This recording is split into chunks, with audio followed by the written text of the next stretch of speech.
Hi, everyone, and welcome to the preview show delivered by FedEx. I'm Marty Snider. This guy right here, Chris Rice, he's the smart guy in the room, by the way. Yeah, okay. He's also our crew chief here at NASCAR.com, and he's with Colleague Racing. All right, last off weekend, last week for the Cup Series teams, do you get the sense it's time to buckle down to business? I mean, 2 races left in the regular season. Absolutely. After Bristol and everything that went on at Bristol, they better buckle down because the playoffs is just right around the corner, and it's only a couple more races before we get into the playoffs. So they got to figure out what they need in their race car, their teams, and their driver to go out and beat the big 3.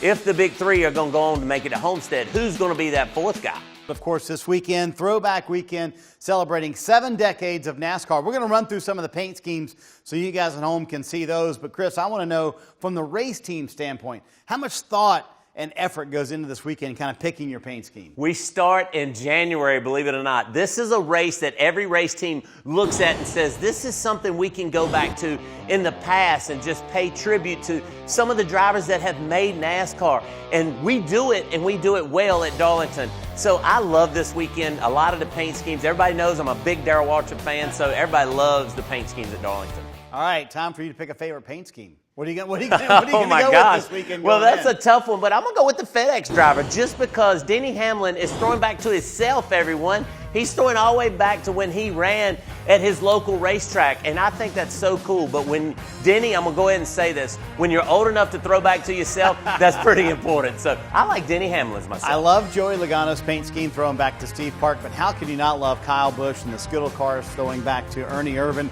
That's a pretty cool paint scheme. All of them. It's hard to pick one just because all of them are great, I feel. All right, the Southern 500, one of the most difficult tracks. Darlington is such a challenging place. Is 500 miles at Darlington tougher than ever, Chris? Absolutely. The racetrack is getting wore out. You know they paved this place not long ago, but the racetrack's getting wore out. We have less downforce. The cars are getting better. Now it's more on the driver. It's still going to be hot. I'm telling you, this is a race that we go back to and we look at and say, you better be in physical shape, you better have your car driving good, and you never know what can happen at the end of the stages or at the end of the race. So we've seen some really close finishes there. This is one tough racetrack. You better look out. She will reach out and grab you and tear your race car all to pieces. What's the over-under on how many times we say Darlington Stripe this weekend?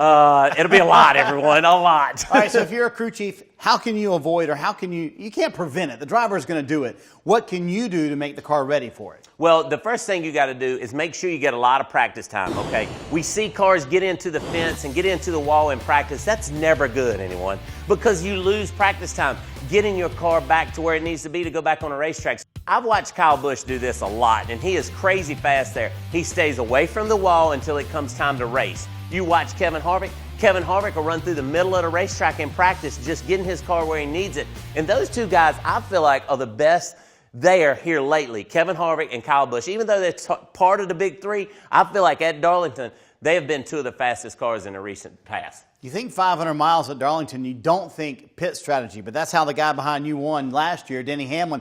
They, in essence, pitted one less time than everybody else by running longer. Will pit strategy become a bigger factor? Because only a couple teams played that game last year. Absolutely, because last year we seen that it wasn't as big a fall-off as I think we'll see this year. And Denny was able to just run the middle part of the race longer than everyone else, and he caught everything right at the end of it and goes on to win. If you save a set of tires towards the end of the race, you're going to have a shot to win because tires are going to matter at the end. Those Goodyear Eagles, you will want if you have a 10-lap shootout. Trust me. A big difference in new tires and old tires. All right, time for our NASCAR Fantasy Live picks. Who are you going to go with? Well, this weekend's going to be a tough one, everyone, because this guy loves to be right up against the wall. He's super fast right up against the wall. I'm going with Kyle Larson. I feel like a little bit of frustration has set in with him and not being able to win at that place because he is great at running right up against the wall. He's run a lot of dirt racing on his off weekend, so Kyle Larson is my pick this week. I worry that he can't keep it off the wall for 500 miles. That's going to be the big test for Kyle Larson.